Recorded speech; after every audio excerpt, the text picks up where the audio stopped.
Hello and welcome. Today we are walking through something that is absolutely essential for patient healing: how to change a surgical wound dressing. We're going to break this down step by step so you can feel confident you're doing it safely and correctly. Okay, so before we even think about touching anything, we have to talk about the foundation for this whole process. It's called aseptic technique. You can think of it as our playbook for keeping germs and other nasty stuff away from that wound. Every single thing we do from here on out is guided by this one crucial idea. Now you're going to hear the words sterile and non-sterile, or clean, and it's so important to know they are not the same thing. Not at all. Clean is good, yeah, but sterile? Sterile is on another level. It means an item is 100% free of any living microorganism. And when you're dealing directly with an open surgical wound, sterile is the only way to go.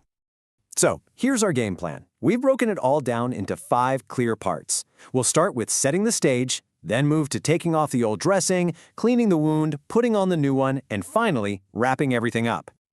All right, part 1, setting the stage. And I can't stress this enough, preparation is everything. Taking a few minutes to get this part right means you won't be scrambling for supplies later, which seriously cuts down the risk of making a mistake. These are the absolute must-dos before you even walk into the patient's room. First, double-check the order. Are you actually supposed to be doing this right now? Second, check for allergies. You do not want to be the one using tape on a patient with a known allergy to it.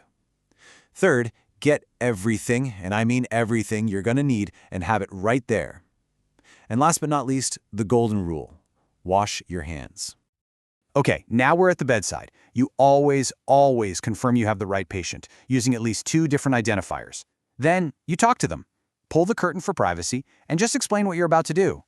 Adjust the bed so you're not hunching over. Your back will thank you. And this is huge. Ask about their pain level before you begin. If they need pain medication, now's the time. On to part 2, removing the old dressing. The goal here isn't just to rip it off. We want to be gentle so we don't damage the skin or cause any pain. And this is our first chance to actually see what's going on with the wound. First things first, put on your gloves. Now here's the pro tip for removing tape. Don't just pull. Use one hand to hold the skin down, and with the other, gently pull the tape toward the wound. This makes a huge difference and prevents skin tearing. And if the gauze is stuck to the wound, whatever you do, don't force it. Just moisten it with a little sterile saline and it'll help it lift right off. No problem. So the old dressing is off, the wound is exposed, and we've gotten our first good look at it. What is the single most important thing we need to do right now? Well, that brings us right to the heart of the entire procedure: cleaning the wound. This is where we actively get rid of any gunk and create the perfect environment for the body to heal. This is where that aseptic technique we talked about really comes into play. Okay, for an open-type wound, there's a specific method. You always clean from the cleanest part to the dirtiest part. That means you start right in the center of the wound and work your way out in circles. And notice step 1, this is key. You use a brand new piece of gauze for every single circle. That way, you're not dragging germs from the outside skin back into the wound. But what about a straight line, like a surgical incision? Same principle, cleanest to dirtiest, but the movement is different. You take a fresh gauze, wipe straight down the incision line, top to bottom, one motion. Then you toss that gauze. Grab a new one, wipe down one side of the incision, toss it. Grab another one, wipe down the other side, always moving away from that clean incision line. And while you're cleaning, you're not just going through the motions. You're also investigating. You're using your eyes, your sense of touch, even your nose. Does the skin feel hot? Does it look unusually red or puffy? Is there any kind of bad smell? If you see any of these signs, heat, redness, swelling, odor, or if the patient says it's extra painful, those are red flags. You need to report those right away.